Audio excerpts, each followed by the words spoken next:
জয়পুরহাটে আক্কেলপুর থেকে পর্নোগ্রাফি সংরক্ষণ ও বিক্রয় চক্রের মূল হোতা সহ ৩ সদস্যকে আটক করেছে র্যাব। আটককৃতরা হলেন মূল হোতা জাহিদুল ইসলাম, আবুল কালাম ও রিপন হোসেন। এ সময় স্ত্রী বণিক ঘোষ নামে একজন কৌশলে পালিয়ে যায়।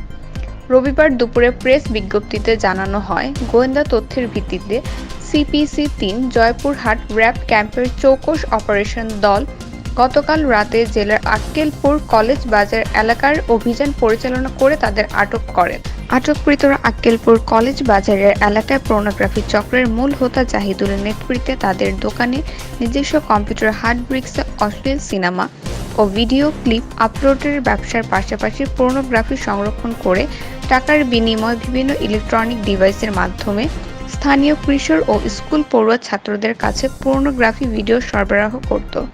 যথাযথ আইনগত ব্যবস্থা গ্রহণ করতে তাদেরকে আক্কেলপুর থানায় হস্তান্তর করা হয়েছে।